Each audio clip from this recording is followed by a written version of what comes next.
Thank you. I'd like to start with saying that I agree with Peter that I would rather be discussing things with my colleagues here than with some of the people I meet on the internet.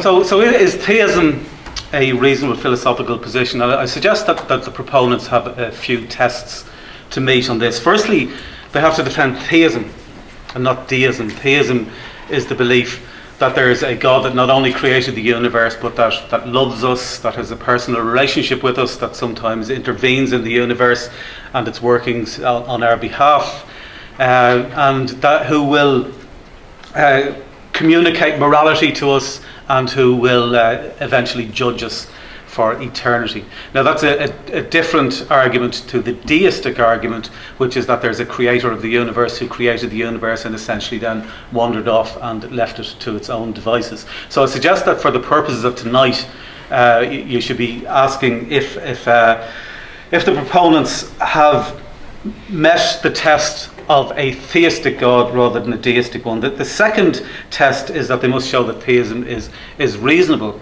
And I suggest that that's not merely saying that it's reasonable that there might be a God. I mean, I can accept that there might be a God. I'm a strong atheist. I strongly believe that there isn't a God, but I might be mistaken.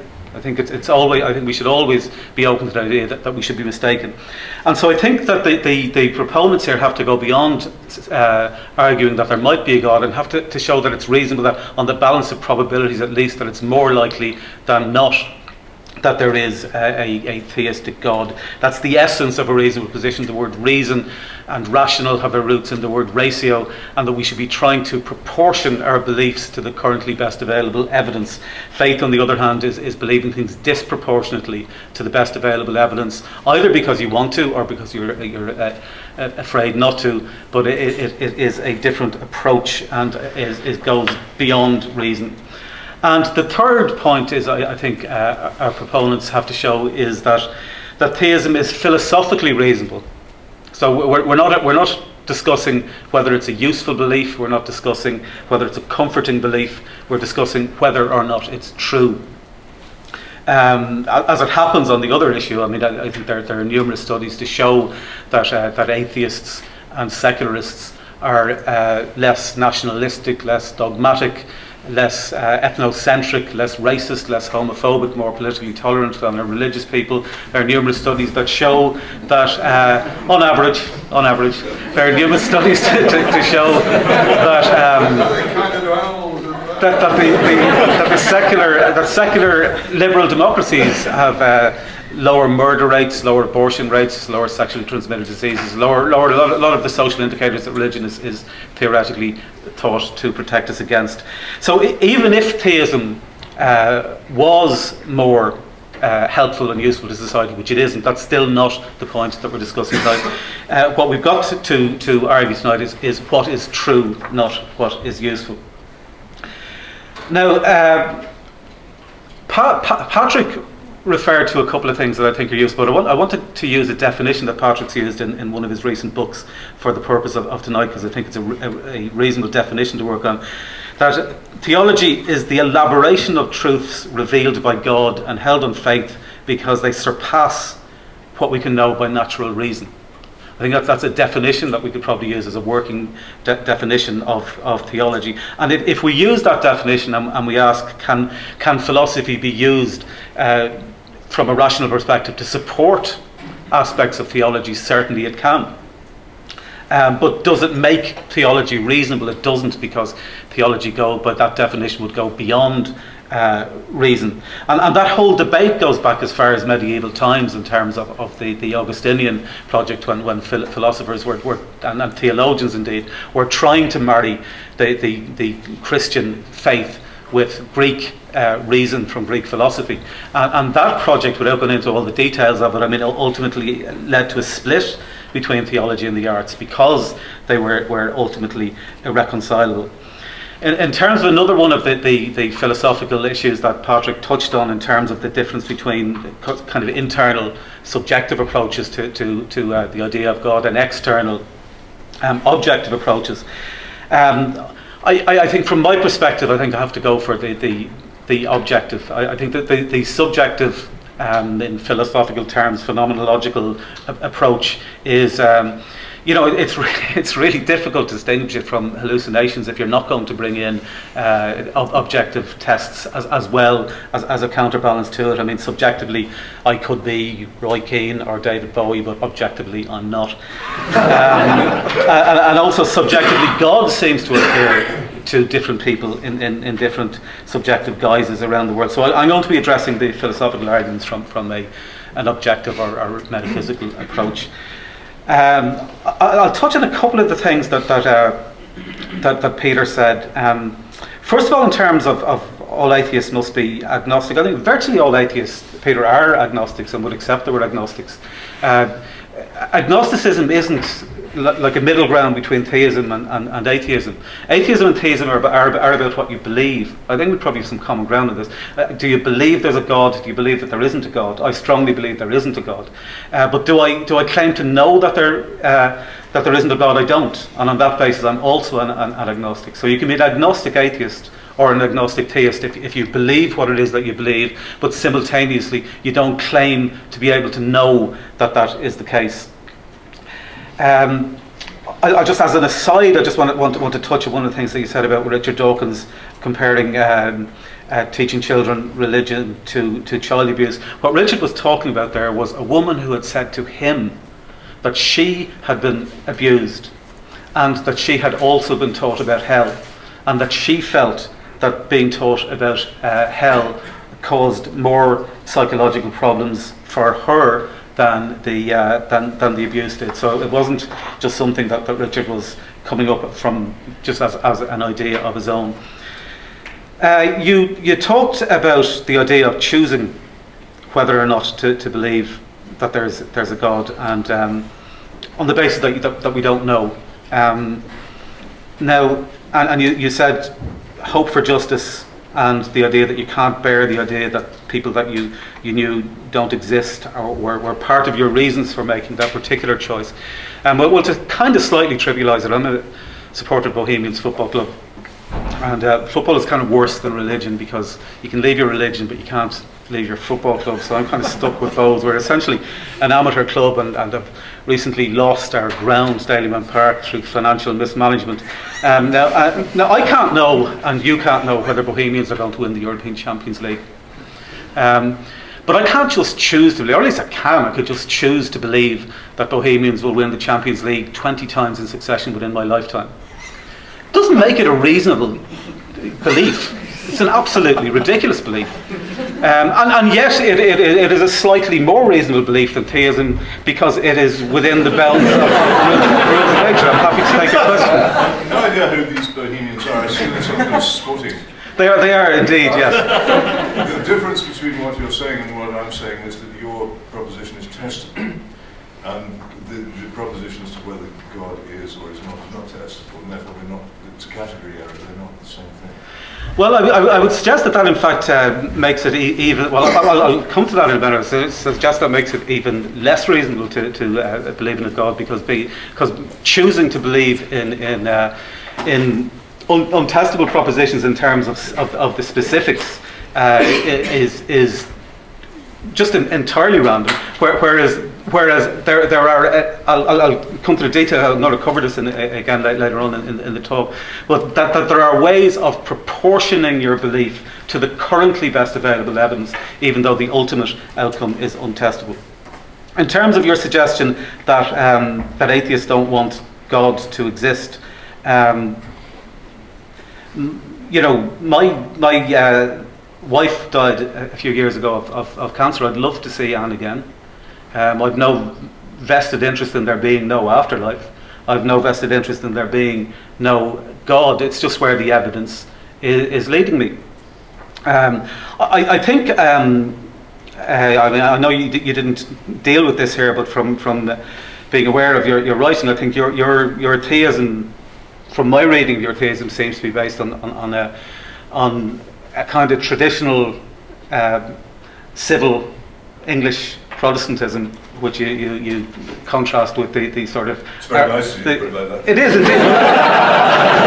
I think it is, in fairness. No, it's not. I'm regularly derided as being West Brit for some of my activities here. But it kind of actually, something's just come to mind here. There's an English comedian called Stuart Lee, who I remember doing a routine where he was talking about the IRA to an English audience. He was asking the audience to applaud the IRA. He said they were gentlemen terrorists. He said they were much more decent than Al Qaeda. Their bomb warnings. He said they were much more decent because they were British.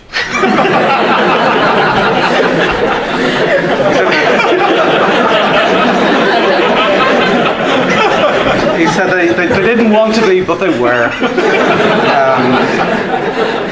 So I think that and your theism seems to have been formed, correct me if I'm wrong, by contrasting that with your experiences in Soviet Union and in Mogadishu and so on.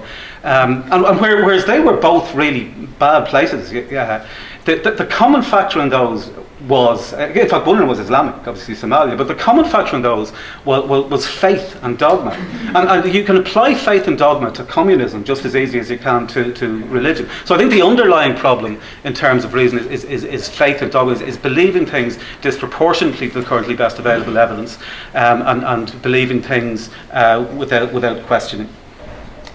So how do you then evaluate the claims? I mean, if in terms of proportionality, and one of the difficulties, and this kind of arises from your point about it not being testable, is normally when we're trying to evaluate whether something is true or not, what we do is we proportion our beliefs to the evidence, and as the claims become more implausible, we raise the barrier of evidence that we need in order to accept that it's true. But with theistic claims, we lower the barrier. As the claims become more implausible, we lower the barrier of evidence that we demand of ourselves, to the extent that we are, as you say, basing our lives on not only implausible claims, but literally untestable claims. So I'm going to try and evaluate some of the main characteristics that are normally attributed to the theistic gods.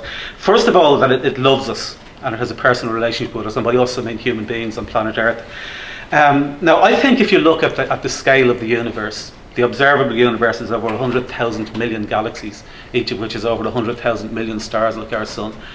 And the idea that all of that was created by a personal theistic God in order that it might have a personal relationships with human beings on one tiny planet seems pretty fanciful, particularly given that even on this tiny planet there have been 5,000 million species, 99% of which are extinct, and of the remaining 50 million species, apparently we alone on the planet, and we alone in our galaxy, and we alone in the universe are the only ones lucky enough to have this personal relationship with the creator of all of this vastness. I mean, how self-centered is that? In reality, human life, I think, is what we would expect based on natural evolution. It's not as we would expect based on a... Yeah, I'll take your question. Is it right to say that we're the only ones who have this personal relationship if we don't know if there's life on other planets? Well, if there is, Jesus is going to be pretty busy going around from planet to planet. But sir, if we just take our planet, there are so many species on our planet that humans seem to feel are more important than those. Yeah.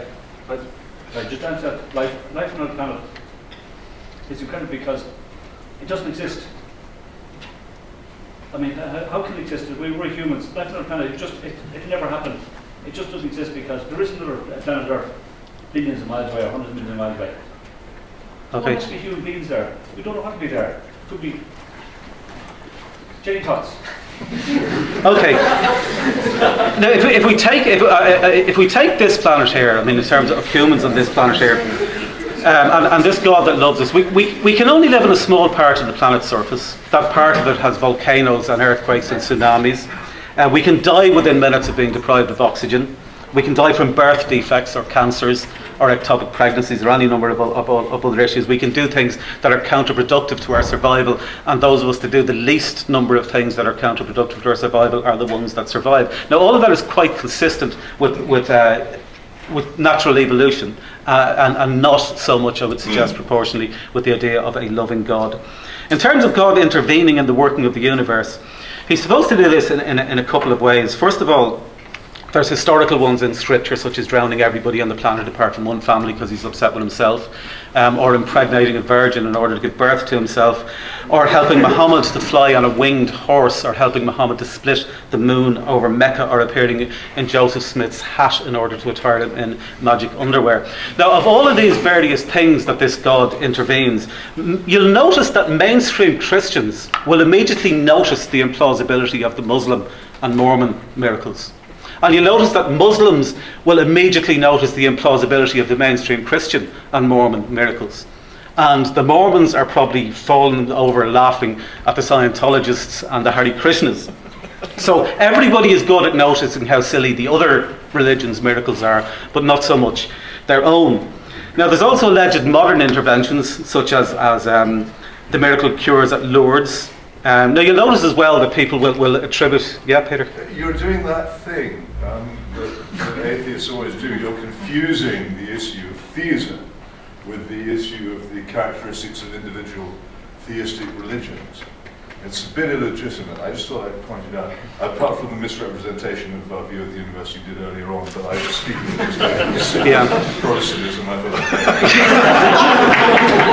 thought. Well, you see, the thing about theism is that you, because you're moving beyond deism and beyond the idea of there being just a God that created the universe and wandered away, theism cannot be divorced from having some version of claiming to be able to know the mind of this creator, and each religion almost uniquely claims that they are the ones that are able to know the mind of that creator. But again, the people who will attribute these interventions and cures and miracles to their loving God, typically don't attribute getting the illness in the first place to the loving God. It's just the bits that they like. I have some stuff that I was going to go into about Lourdes, which is actually quite entertaining, but I don't think I'm going to have time to. I'll move on to the next one, which is the idea that this God is the source and communicator of our morality. Now, Plato addressst that centuries ago with the Euthyphro dilemma. Does God cause something to be good simply by declaring it to be good? In which case morality is arbitrary, because he might have, if he had chosen, decided that torturing infants for no reason is a good thing to do. Or does God assess things as being good based on some independent criteria from himself, in which case we don't need the God and we can just try to identify the criteria itself. Now, from a naturalistic perspective and an atheistic perspective, morality is essentially a natural function of our brains. As social animals, it's evolved as social animals to enable us to live together. We've developed attributes. I'll finish the point first, and then if I have time I'll take the question. Such as compassion and empathy and reciprocity and fairness and justice. The Quran, for example, says that you should flog adulterers, and then it says, and don't let your compassion stop you.